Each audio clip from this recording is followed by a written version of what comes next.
Boa tarde, hoje é dia 3 de julho, eu gravo esse vídeo para os meus estudantes dos terceiros anos para a gente fazer a correção das atividades sobre a primeira fase do modernismo no Brasil.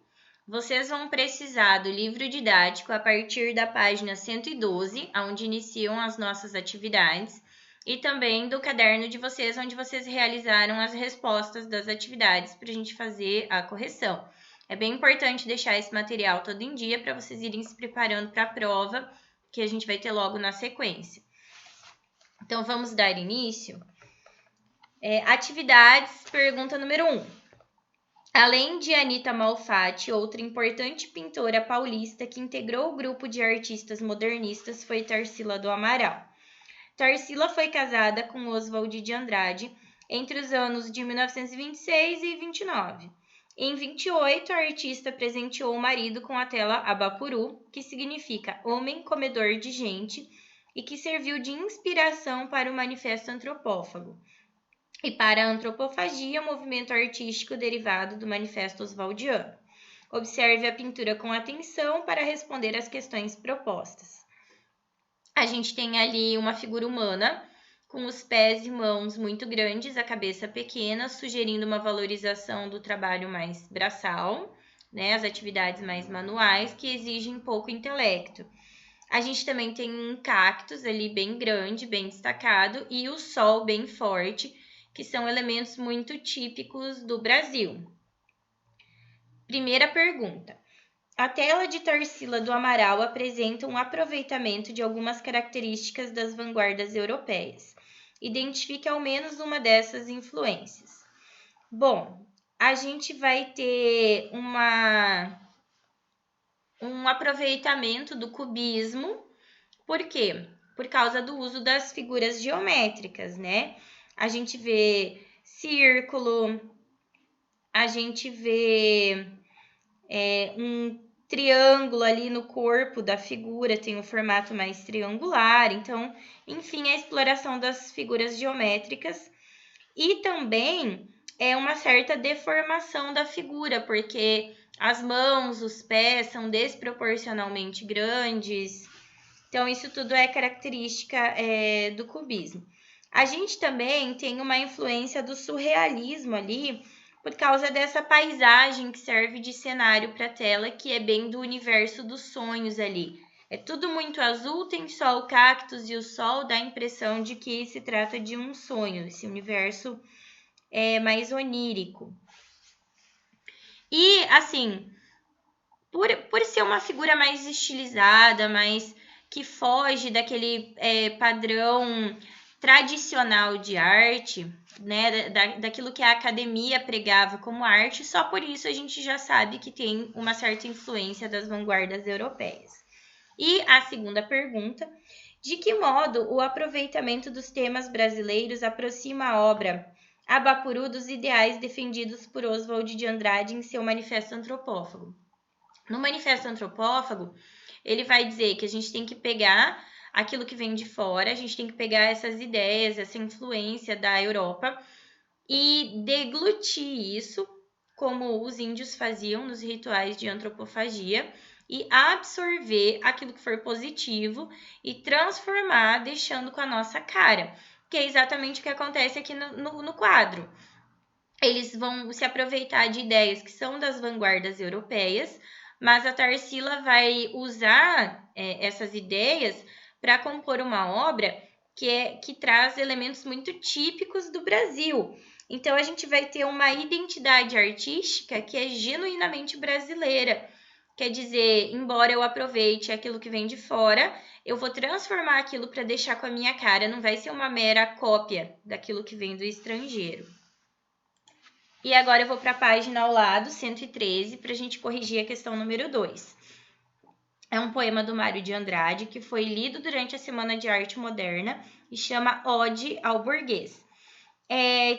Tipicamente, uma ode ela é para elogiar alguém. A gente vai perceber que isso é uma ironia, né? Esse título, porque ali ele não está elogiando o burguês, mas tipicamente na poesia clássica, na poesia tradicional, a ode é um poema de elogio, um poema de tom mais alegre. Eu insulto o burguês níquel, o burguês, a digestão bem feita de São Paulo, o homem curva, o homem nádegas, o homem que, sendo francês, brasileiro, italiano, é sempre um cauteloso pouco a pouco.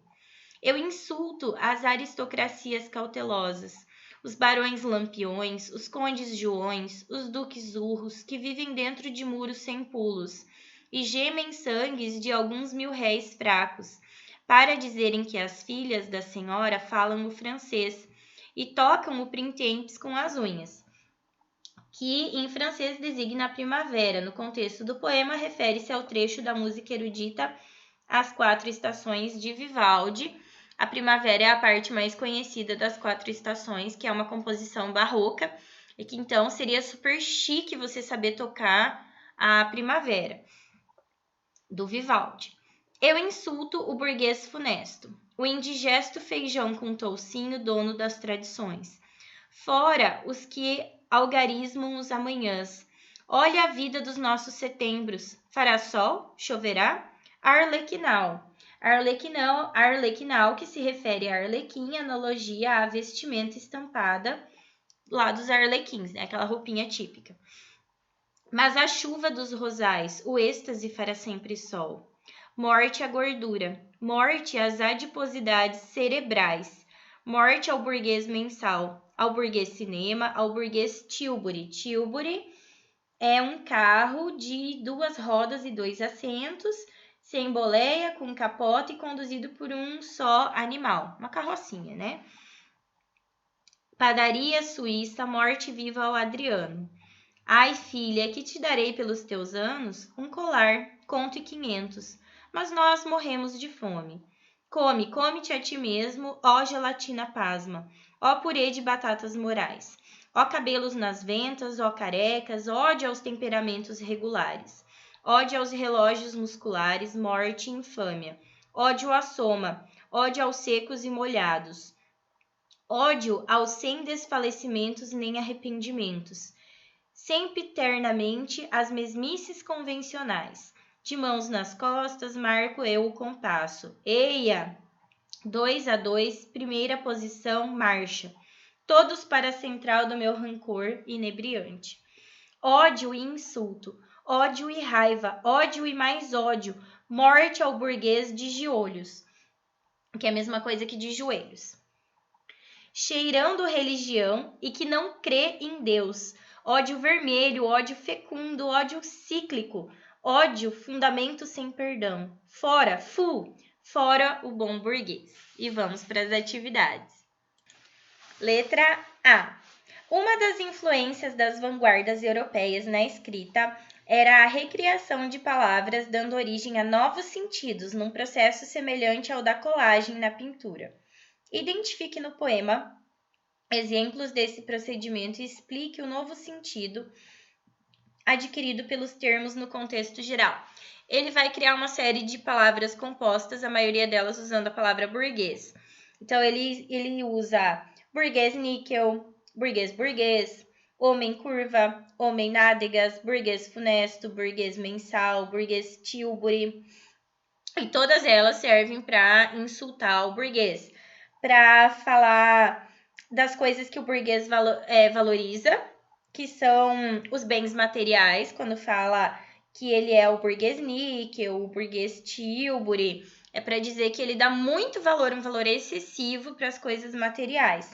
E também ele vai falar do conservadorismo desse burguês, né? Dele querer manter as tradições, manter tudo aquilo que já está lá no passado. Então, por outras palavras, ele está dizendo que as ideias do burguês são ideias muito antiquadas. Por exemplo, quando ele fala assim, o burguês nádegas, né? O que ele quer dizer? O homem nádegas ele usa para dizer que ele não usa o palavrão bunda é feio, fala nádegas, que é aquela palavra mais neutra. Então, é para falar assim, ele é um antiquado, até no seu vocabulário, no seu jeito de pensar, no seu jeito de ser. Ele é um conservador que não se abre para as novas ideias. Próxima pergunta, letra B. Em sua opinião, por que o autor escolhe a figura do burguês para ser insultada no poema? Justifique. Essa questão é bem aberta, mas na minha opinião, ele escolhe o burguês porque o burguês ele é um símbolo do tradicional, ele é um símbolo do clássico. E o movimento ali de 22, o modernismo, chega no Brasil justamente para romper com padrões, para questionar a arte clássica, para dizer que ela não funciona mais. Então, eles vão eleger o burguês como um símbolo dessa mentalidade que eles querem que seja superada para dar espaço para as novas ideias, para o novo jeito de se fazer arte. E eles são contra o burguês porque o burguês, porque ele é muito apegado às suas tradições, ele é muito preocupado com os seus bens materiais, com a sua aparência, cuida muito da casca de fora. E ele não se preocupa com o seu interior, né? Vai falar ali do falso cristão que bem no fundo não acredita em Deus, porque ele só se preocupa com a aparência, com o que os outros vão achar, mas não é capaz de viver aquilo verdadeiramente, né? Aquilo ali é só da boca para fora, é só uma aparência. Assim como, mesmo sem ter condições, ele vai pagar aulas de piano para as filhas, vai comprar um piano para as filhas, ainda que ele tenha que passar fome, para elas poderem ostentar, para elas aprenderem a primavera, saberem tocar de cor a primavera, para todo mundo perceber como elas são cultas, como elas são inteligentes e como elas têm acesso às coisas. Então, o tempo todo ele vai mostrando como que o burguês ele é ridículo de certa forma, né? Na maneira de ver dos artistas desse período. Letra C. Identifique o trocadilho e a ironia presentes no título do poema de Mário de Andrade. Bom, como eu disse para vocês anteriormente, a palavra ode seria um poema de elogio, seria para elogiar, e ali não tem elogio nenhum, tem só crítica. Além disso, a palavra ode, ela tem um som semelhante à palavra ódio, então elas são parecidas foneticamente. Então é esse trocadilho que ele faz, porque o tempo todo ele vai dizer que ele tem ódio do burguês. Então, com esse título, é como se ele estivesse dizendo, ó, eu dedico todo o meu ódio pro burguês, porque uma ode seria um poema que geralmente você dedica para alguém para elogiar essa pessoa, falar bem, né? Aqui numa atitude bem irônica, né? Não vai ter elogio nenhum, vai ter só crítica. E a letra D. Copie da quinta estrofe do poema um verso que comprove o desejo dos modernistas por um modo de pensar renovado. Vamos lá, então, localizar. Vai ser, gente, aquele verso que diz assim: sempiternamente as mesmices convencionais. A gente tinha que localizar na quinta estrofe, tá? Então, eu tô na quinta estrofe, um pouquinho depois da metade, ó. Vou repetir: sempiternamente as mesmices convencionais. Para dizer que, né, que a convenção ela é uma mesmice, ela é uma coisa que se repete sempre eternamente, quer dizer, para sempre, sempre, sempre, sempre, sempre a mesma coisa, até ninguém mais suportar. E agora nós vamos corrigir as páginas 118 e 119. Vamos lá. Número 1. O texto 1 é do Oswald de Andrade e o texto 2 é de um angolano, David Mestre. Então, vamos ler. Erro de português. Essa vocês conhecem, a gente já trabalhou várias vezes. Quando o português chegou debaixo de uma bruta chuva, vestiu o índio. Que pena. Fosse uma manhã de sol, o índio tinha despido o português. Texto 2, Portugal colonial. Nada te devo, nem o sítio onde nasci, nem a morte que depois comi, nem a vida, repartida pelos cães, nem a notícia curta a dizer-te que morri. Nada te devo, Portugal colonial, cicatriz doutra pele apertada. Explicite a ambiguidade presente no título do poema brasileiro, que é o texto 1, né? Erro de português. Já trabalhei isso com vocês em outras ocasiões. Quando a gente lê o título erro de português, parece que a gente está falando de um erro de gramática, um erro assim, deslizou na hora de escrever alguma coisa e escreveu errado. Quando a gente lê o poema, a gente percebe que não é um erro gramatical, é um erro na atitude dos portugueses no processo de colonização, porque eles despiram o índio, ou seja, tiraram do índio toda a sua cultura, e daí o eu lírico se lamenta dizendo que pena, podia ter sido o contrário, né? Aliás, o português vestiu o índio, né? Quer dizer, impôs a sua cultura ao índio. Que pena, fosse o contrário, o índio teria despido o português, teria tirado um pouco daquela ignorância do português, daquele eurocentrismo de se achar melhor do que os outros. Letra B. Explique o título do texto angolano relacionando ao seu conteúdo. Portugal colonial, porque Angola vai ser uma das colônias de Portugal, assim como o Brasil também foi. E daí no conteúdo do poema ele vai criticar esse processo de colonização, dizendo que nada foi positivo nessa colonização de Angola por Portugal. É possível afirmar que a intertextualidade entre os dois textos justifique sua resposta com elementos extraídos dos poemas lidos. Sim, existe uma intertextualidade de tema, né? Os dois poemas falam do mesmo tema, que é a colonização portuguesa, e nos dois textos o eu lírico vai questionar essas heranças desse processo colonial, analisando que elas foram muito negativas, né? O Oswald de Andrade ele é mais bem-humorado, né? Ele vai dizer que pena, que era um dia de chuva e daí o português vestiu o índio. Se fosse uma manhã de sol, o índio que teria tirado a roupa do português teria sido bem mais legal. O tom do David Mestre já é um tom mais melancólico, é um poema mais triste, não tem esses traços de humor do Oswald de Andrade, mas a gente percebe essa coincidência do tema. E agora a gente vai para a questão número 2. Os poemas a seguir foram escritos por Oswald de Andrade e são representativos de sua concepção de poesia. Então vamos ver. Texto 1, o Capoeira. Quer apanhar, soldado? O quê? Quer apanhar? Pernas e cabeças na calçada. E o texto 2, Senhor Feudal. Se Pedro II vier aqui com história, eu boto ele na cadeia. E o texto 3, 3 de maio. Aprendi com meu filho de 10 anos que a poesia é a descoberta das coisas que eu nunca vi. Letra A. O texto 1 sugere um confronto entre um capoeirista e um soldado. Qual é a subversão temática proposta pelo poema? Bom, vamos lá. Acontece que o capoeirista, ele vai provocar o soldado e vai chamar ele para uma briga, né? É o capoeirista que começa aquele diálogo imaginário, ele falando assim, quer apanhar, soldado? Quer dizer, o capoeirista provoca. E daí, a letra B. Considerando o que você aprendeu sobre o cubismo, interprete o sentido do verso final do texto 1. Por que diz lá no final pernas e cabeças na calçada? Dá a entender que o capoeirista ele deu um golpe no soldado e o soldado cai. Por isso pernas e cabeças na calçada. Ele passa uma rasteira e o soldado cai. Esse poema ele é muito irreverente porque durante muito tempo aqui no Brasil os capoeiristas eles foram vistos como arruaceiros, vagabundos.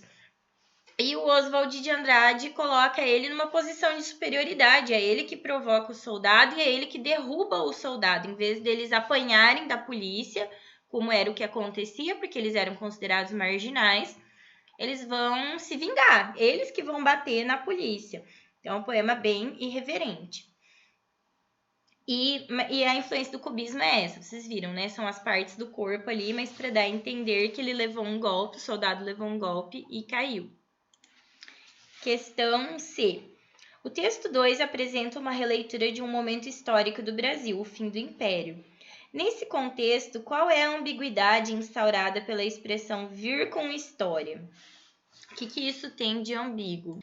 A gente pode tanto entender isso como a história brasileira, né? A história do Brasil ali, um período histórico marcante, como uma expressão popular. O que é vir com história? Quando você está tentando enganar outra pessoa, está tentando mentir, tá contando lorota para os outros. Não vem com história. Então, é um duplo sentido. Letra D. No texto 2, Oswald de Andrade adota uma perspectiva crítica e satírica na análise de um evento histórico. Identifique o verso que comprova essa afirmativa. Vai ser, eu boto ele na cadeia. Quer dizer que esse eu lírico do poema, ele tá a fim de se livrar do Pedro II. Né? Então, assim, não tem... É um jeito de contar a história que não é aquele jeito formal, que a gente está acostumado a ler nos livros de história ou assistir nos documentários. Então, de uma forma muito informal, ele vai relatar esses eventos, né? Letra E. Analise comparativamente os usos da linguagem presentes nos textos 1 e 2 com base na concepção modernista de renovação da linguagem literária. O que a gente percebe em ambos os textos é que ele vai usar variedades linguísticas que não são aquelas de prestígio na sociedade, ou seja, para os mais antigos, para os mais tradicionais, a gente escutaria eles dizendo assim, esse jeito de falar é errado. A gente sabe que não é que é errado, é que não é a variedade linguística de prestígio, que é apanhar soldado, né? Eu boto ele na cadeia. Então, ele vai valorizar aquele jeito mais simples de falar, mais do cotidiano, das pessoas com menos prestígio social.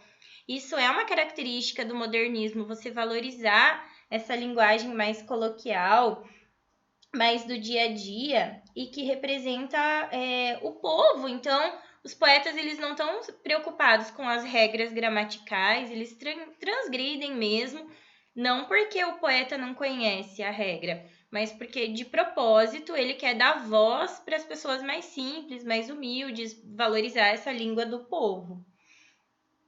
E a letra F. O texto 3 traduz a concepção poética que atravessa não apenas a poesia oswaldiana, mas também a poesia modernista. Relacione as ideias presentes nesse poema ao modo de escrita dos poemas 1 e 2. Ele vai falar que, na visão do modernismo, poesia é a novidade. É você olhar para uma coisa normal do cotidiano que ninguém dava bola e você olhar para aquilo com outros olhos, você vê aquilo de um outro ponto de vista e se surpreender com aquilo que todo mundo passava por aquilo ali batido, ninguém dava atenção e ali tinha poesia, quer dizer, ali era possível fazer uma reflexão sobre a vida, sobre o mundo, sobre as pessoas, sobre o cotidiano. Que é o caso do capoeira, que era visto como marginal, então eu vou subverter essa ordem. Que é o caso de eu explicar a história do Brasil de uma forma mais irreverente, sem poupar na hora das palavras, sem usar eufemismos, dizer as coisas como elas realmente aconteceram. E é uma redescoberta, é uma forma de você olhar para o nosso passado, para a nossa história de uma outra forma, é uma revisão dessa história, né? De você não valorizar aqueles heróis tradicionais, de você não contar a história só do ponto de vista dos vencedores, de você olhar para os oprimidos, de você denunciar o que foi feito de errado no processo de colonização, em toda a história desse passado do Brasil.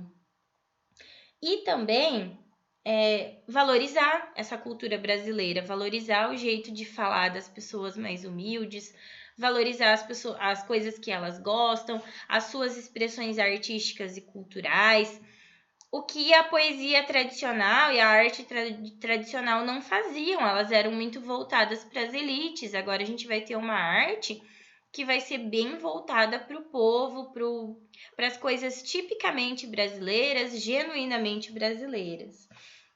E tudo isso com muito humor, com muita sátira, que vão ser características também do modernismo. Isso tudo é em tom de piada, em tom de brincadeira, bem informal. Então, essas são as características do modernismo, elas aparecem muito aqui nesses 3 poemas. E vamos para as próximas. Bom, gente, agora eu estou na página 123. A gente vai ler o capítulo 5 de Macunaíma. Nesse capítulo, o herói acaba de chegar a São Paulo e tem dificuldades para compreender a lógica que organiza a cidade. Então, o capítulo 5 chama Piaimã. A inteligência do herói estava muito perturbada. Acordou com os berros da bicharia lá embaixo nas ruas, disparando entre as malocas temíveis. E aquele diacho de Saguiaçu que o carregara para o alto do Tapiri, tamanho em que dormira. Que mundo de bichos, que despropósito de papões roncando, mauaris, juruparis, sacis e boitatás nos atalhos, nas socavas, nas cordas dos morros furados por grotões, donde gintama saía muito branquinha, branquíssima, de certo, a filharada da mandioca. A inteligência do herói estava muito perturbada. As cunhas, rindo, tinham ensinado para ele que o saguiaçu não era saguim, não. Chamava elevador e era uma máquina. De manhãzinha, ensinaram que todos aqueles piados, berros, cuqueadas, sopros, roncos, esturros não eram nada disso, não. Eram mais claxons, campainhas, apitos, buzinas e tudo era máquina. As onças pardas não eram onças pardas, se chamavam Fords, Hupmobiles, Chevrolets, Dodges, Marmons e eram máquinas. Os tamanduás, os boitatás, as inajás, de curuatás de fumo, em vez eram caminhões, bondes, autobondes, anúncios luminosos, relógios, faróis, rádios, motocicletas, telefones, gorjetas, postes, chaminés. Tudo sem vírgula, porque tudo passa muito rápido, assim, é para dar essa ideia de movimento típica do futurismo, né, nas vanguardas. Eram máquinas e tudo na cidade era só máquina. O herói aprendendo calado. De vez em quando estremecia. Voltava a ficar imóvel, escutando, assuntando, maquinando numa cisma assombrada. Tomou um respeito cheio de inveja por essa deusa de deveras forçuda. Tupã, famanado que os filhos da mandioca chamavam de máquina. Mais cantadeira que a mãe d'água, em bulhas de sarapantar.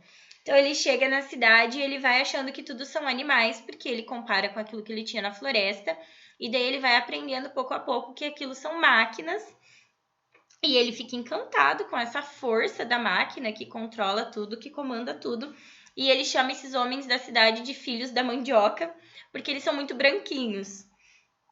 Então resolveu ir brincar com a máquina para ser também imperador dos filhos da mandioca.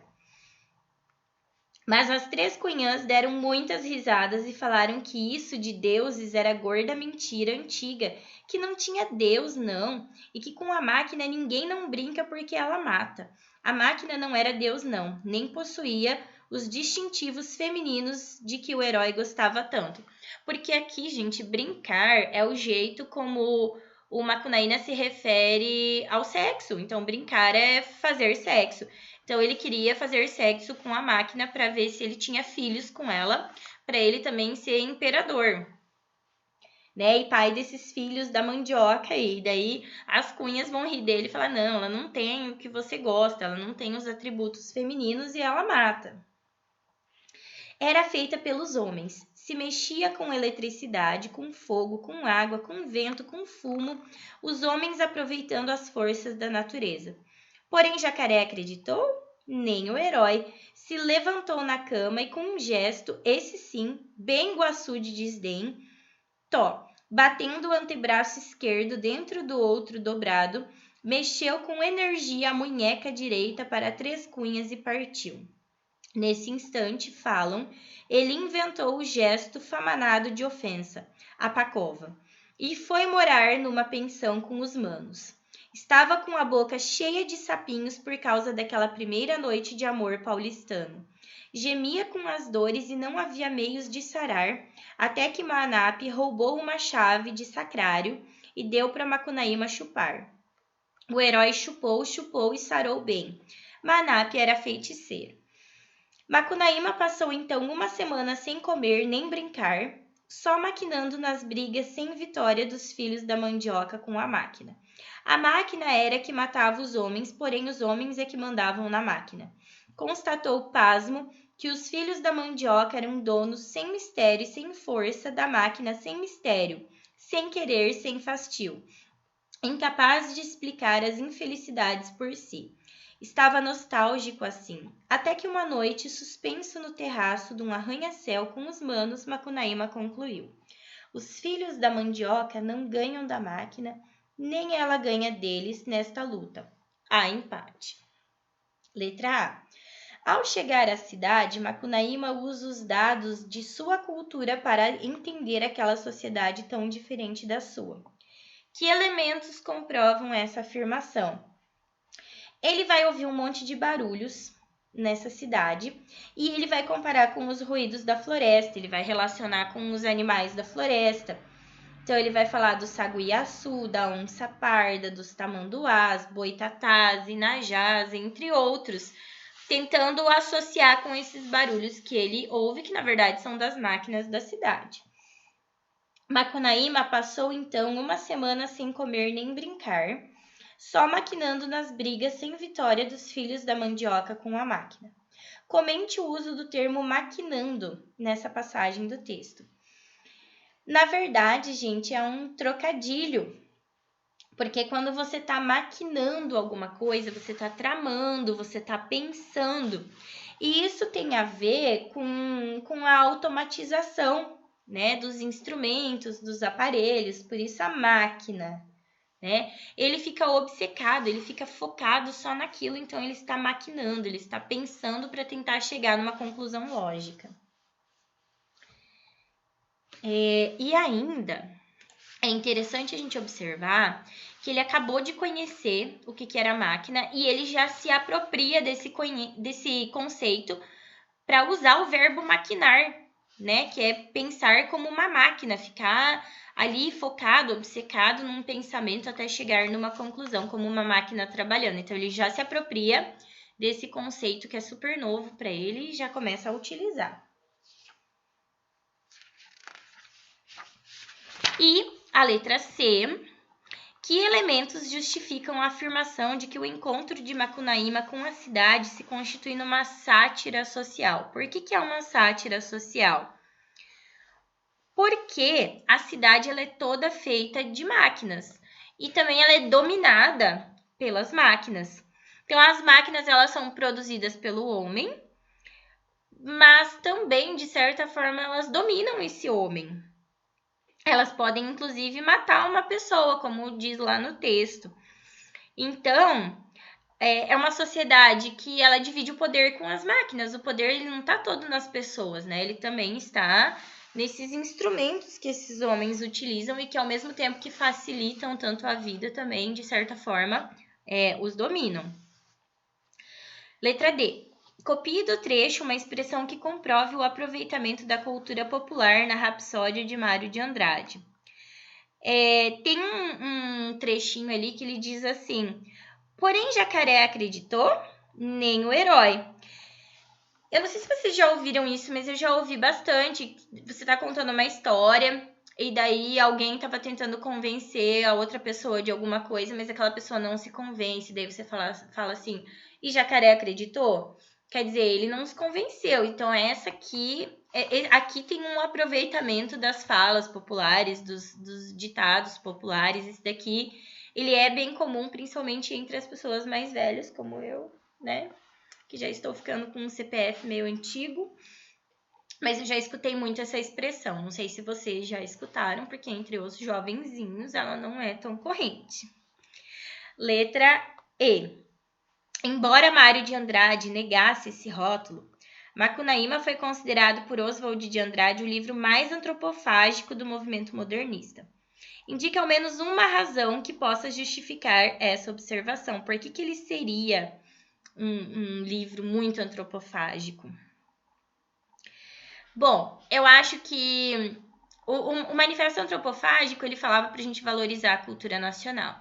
Macunaíma vai incorporar muito as diferentes culturas que compõem o Brasil, as lendas, as crenças, os ditados populares, as superstições, a cultura indígena misturada com esse mundo dominado pelos brancos, esse mundo cheio de máquinas, esse mundo industrializado.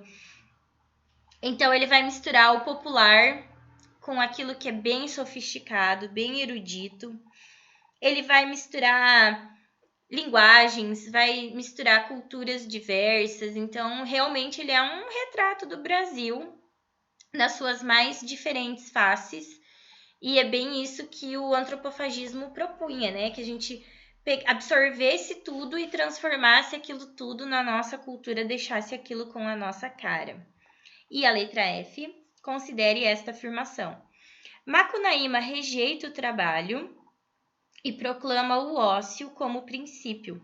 Ao repetir insistentemente "ai, que preguiça", o herói acaba por expressar um posicionamento alternativo em relação ao modo como se organizava a sociedade brasileira.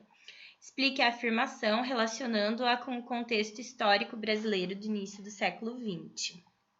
Então, assim, o Brasil está se modernizando, as indústrias estão crescendo e a gente começa a ter uma maior exploração do trabalho, que vai alavancar o processo de progresso do país. Quando o Macunaíma fica repetindo "ai, que preguiça", é como se ele quisesse se afastar disso tudo, se manter alheio a todo esse processo, porque o objetivo disso é conquistar riquezas, é acumular capital, e ele é contrário a tudo isso. Então, assim, todo mundo está colocando o trabalho em primeiro plano e valorizando demais esses elementos do mundo moderno.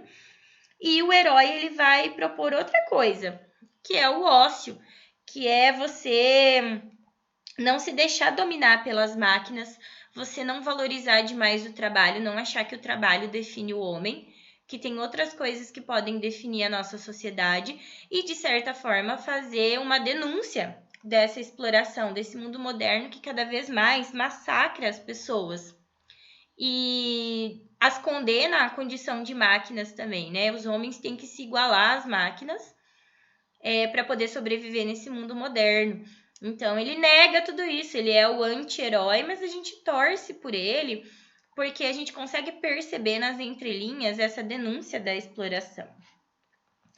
A questão número 2 é sobre quadrinhos do Macunaíma que foram feitos em 2016. A gente vai ler um pedacinho desses quadrinhos. O Macunaíma, ele chega em São Paulo, ele tá buscando a Muiraquitã, que é o amuleto perdido dele, que foi parar lá na cidade, que o vilão da história levou para lá, e ele vai lá para resgatar.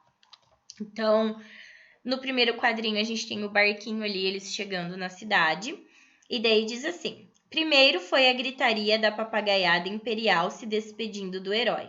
E lá se foi o bando sarapintado volvendo para os matos do norte. Todas as estrelas tinham descido do céu branco de tão molhado de garoa e banzavam pela cidade. Isso é bem legal, é como se as luzinhas, né, as estrelas do céu tivessem caído e tivessem ido parar na cidade. O que é isso? A energia elétrica, né? As luzes da cidade à noite. Macunaíma lembrou de procurar Si.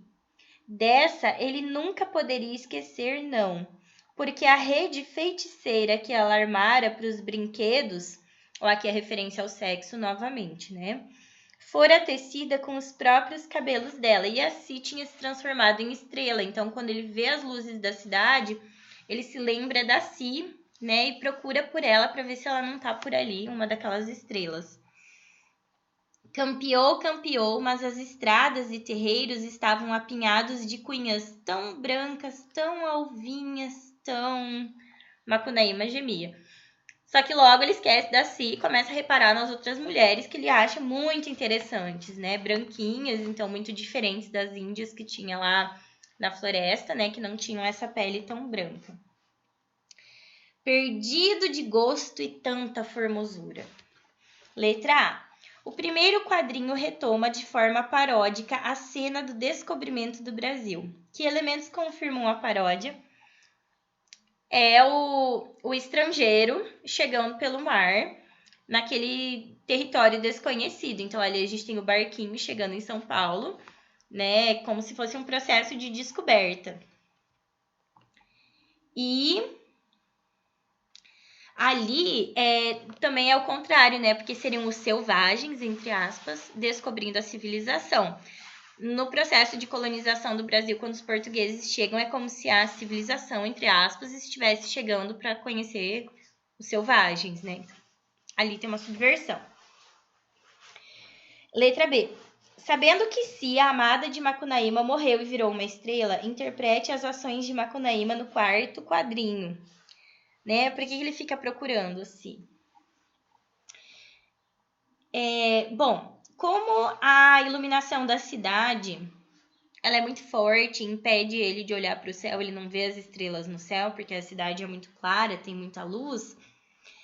Então, ele fica correndo de um lado para o outro. Como a gente pode olhar ali, se você olhar no quarto quadrinho, ó, tem vários Macunaímas. Tá vendo que ele tá branco e loiro? Porque ele se transforma o tempo todo. Lembra que o subtítulo do livro é O Herói Sem Nenhum Caráter? Porque ele muda as características físicas o tempo todo. Então, por que tem vários Macunaímas ali no quarto quadrinho? Para mostrar que ele tá correndo a cidade inteira procurando por ela. E o Macunaíma, ele vai confundir até mesmo uma luminária. Se vocês olharem ali, um dos Macunaímas está em cima de um carro e daí ele pega a luminária com a mão. Ele confunde com as estrelas, né? Ele chega a tocar na luminária para ver se não é uma estrela mesmo e se assim não estaria por ali. E a letra C, o enredo de Macunaíma se passa no início do século XX, período de grande industrialização no Brasil, especialmente em São Paulo.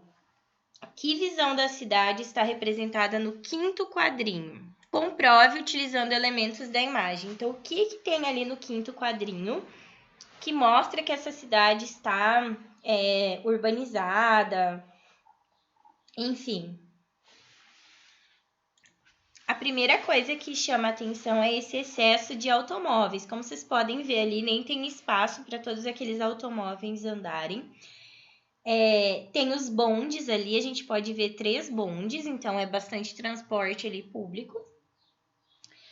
E ainda muitas pessoas que andam pelas ruas, então é uma cidade muito agitada, muito movimentada. Todos esses seriam elementos da industrialização no Brasil. Letra D. Observe onde o autor representou Macunaíma e seus irmãos no quinto quadrinho. Eles estão à direita e embaixo, né? Os 3. De que modo essa escolha reafirma o texto verbal presente no canto inferior direito do quadro? Perdido de gosto e tanta formosura.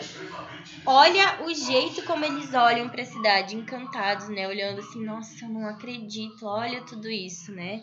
É tudo muito encantador. Eles estão tentando entrar na cidade e ao mesmo tempo se defender dela, porque é um negócio muito estranho para eles, muito diferente, né? E eles ficam perdidos, né? O que eu tô fazendo aqui? Para onde que eu vou, né? E é tudo muito fantástico, muito diferente. E a letra E. Há uma expressão usada para se referir às metrópoles que aproxima essas cidades de uma selva, um lugar onde é preciso lutar para sobreviver. O quadrinho confirma essa ideia ou a contradiz? Por quê? Bom, São Paulo, no século XX, ele vai receber um apelido que é Selva de Pedra, né? Que é bem o que pergunta aqui na letra E. O que tem ali semelhante a uma selva? É um ambiente hostil, principalmente por conta das máquinas que são perigosas. Assim como na selva tem os animais que são perigosos, tem os lugares que não são fáceis de andar, que você não tem muito onde se abrigar. Na cidade você tem as máquinas que oferecem um perigo, você tem os carros que você precisa tomar cuidado para atravessar a rua, senão você pode ser atropelado. É um excesso de barulho. Então, a gente consegue se aproximar, assim, para dizer que, assim como é muito difícil sobreviver na selva, também é muito difícil sobreviver numa grande cidade. A violência, os marginais, esse ritmo muito acelerado de vida, a grande extensão das cidades que você precisa saber andar, precisa saber onde é que estão as coisas, você precisa conhecer, senão você não consegue interagir com aquele ambiente, então se aproxima muito de uma selva, sim. Aí, eu não pedi para vocês fazerem a questão 3 que estava na página seguinte, então nós já podemos ir para a página 129. Na 129, a gente vai começar a explorar um pouquinho do que o Manuel Bandeira fez. Então, a gente tem um poema dele que se chama Neologismo. Beijo pouco, falo menos ainda, mas invento palavras. que traduzem a ternura mais funda e mais cotidiana. Inventei, por exemplo, o verbo te adorar. Intransitivo. Intransitivo é o verbo que não admite complemento. A frase termina nele, ele já tem a ideia toda que precisa. Te adoro, Teodora. Vamos para as perguntas. Letra A. Lembre-se, neologismo é o processo pelo qual novas palavras são criadas. Quais são os neologismos do poema? É o verbo te adorar, né? Que ele aparece conjugado na primeira pessoa, né? Eu te adoro, né? Então, te adoro por causa da Teodora. Qual é o trocadilho que esses neologismos instauram no poema? O nome da garota, que é Teodora, e esse neologismo, esse verbo te adorar, que tem a ver com o nome dela, né? É o mesma formação do nome dela. Porque, segundo o eu lírico, sua invenção seria intransitiva. Porque ele gostava dela, né? Ele amava ela, não era necessário que esse amor fosse recíproco, né? Ela não precisava retribuir esse afeto dele. Ele adorava ela e pronto, não interessa se ela gostava dele ou não. Letra D. O poema estabelece um contraste entre o modo de ser do eu lírico e seus sentimentos. Esse contraste pode ser considerado representativo da poesia de Manuel Bandeira? Justifique. Ele fala que ele se manifesta pouco na vida, né? Ele fala, falo menos ainda. Mas ele tem uma grande capacidade de expressar os seus sentimentos por meio de neologismos. Então, ao mesmo tempo que ele é mais recolhido, mais humilde, ele também tem uma grande capacidade de se expressar, o que reflete muito a produção literária do Manuel Bandeira e a própria biografia do autor, né, de ser essa pessoa mais recolhida, mais humilde, mas com essa grande capacidade de se expressar por meio de poemas aparentemente muito simples, mas que contêm uma grande profundidade. Aí na página 130 a gente tem o poema do Beco. Que importa a paisagem, a glória, a baía, a linha do horizonte? O que eu vejo é o beco. Vamos lá. Do que é possível depreender do poema do Beco, qual é o estado de ânimo do eu lírico? Justifique sua resposta. A gente percebe que ele tá triste, ele tá desanimado e ele tá entediado. Porque ele só vê o beco. O beco, gente, é uma rua sem saída, aquela ruazinha que não tem muita coisa e que é sem saída. Apesar de todas as coisas bonitas que ele poderia estar observando, o que chama a atenção dele, o que prende ele é o beco. Então, isso é uma metáfora para dizer que ele está desiludido, ele está triste, apesar de tudo que ele teria para ser feliz. No poema, a palavra glória vem grafada com letra maiúscula, representando um tradicional bairro carioca, o bairro da Glória. É possível entender o termo glória também no sentido de prestígio, fama, porque, sim, que embora ele fosse famoso, tivesse todo o prestígio que ele teve, porque a gente pode considerar que esse poema ele é um pouco autobiográfico, né? Então a gente pode associar muito esse eu lírico com o poeta, né? Com o próprio Manuel Bandeira. Então, essa glória pode se referir sim à fama dele, ao prestígio. Ele fala, o que me adianta tudo isso? Se o que eu vejo é o beco. Então, ele estava num dia, estava na bad, né? Ele estava mal. Então, ele pode, claro, ele está se referindo ao bairro, sim, mas, de certa forma, ele também pode estar falando da sua própria glória, sua fama. Letra C. Há no poema uma oposição entre a imagem do beco e a glória, baía, a linha do horizonte. Explique em que consiste essa oposição. Ele quer mostrar que ele está triste, que ele está deprimido, melancólico, mesmo tendo uma paisagem maravilhosa diante de si, porque ele vê o bairro da Glória, ele vê a baía, ele vê a linha do horizonte. É tudo tão lindo, mas ele só consegue ver o beco. Quer dizer, de nada adianta, o dia tá maravilhoso, tá aquela paisagem ensolarada, linda, mas você tá na pior, e você não consegue contemplar essa beleza, né? Você olha através porque você fica pensando naquele teu problema. O termo beco não indica somente uma rua sem saída, mas conotativamente sugere outras leituras. O que mais pode significar beco no contexto do poema? Pode ser, gente, uma situação muito difícil, né? Quando você chega num ponto da sua vida que você não sabe mais para onde ir, parece que não tem mais saída, você não consegue mais continuar. Então, no sentido figurado, ele pode estar dizendo isso, que ele chegou num ponto que ele não sabe mais o que fazer, está sem perspectiva, é um fim de linha, né? De que modo a escolha por focalizar o beco reafirma as opções poéticas dos modernistas de 22? Eles vão levar a poesia para as ruas, eles vão falar do cotidiano, vão falar das coisas comuns do dia a dia, daquilo que é banal. E o beco é um desses símbolos, né? Você olhar para aquilo que ninguém olha, ninguém dá um sentido poético para aquilo ali é uma coisa banal do cotidiano. E você vai olhar para aquilo de uma outra forma, ressignificando aquele termo, aquela coisa do cotidiano. É o caso do beco, né? Que aqui vai ganhar um sentido poético para você falar da falta de perspectiva, daquelas situações da vida em que você se sente encurralado. E a última parte das atividades livres são as páginas 131 e 132. Vamos lá, então. A gente vai agora ler quadrinhos do Alcântara Machado. Foi o livro dele, Brás, Bexiga e Barra Funda, bairros típicos de influência italiana lá em São Paulo. E daí eles foram transformados em quadrinhos, então vamos ler uma parte de A Sociedade, que é um conto que fazia parte do livro, foi transformado em quadrinhos.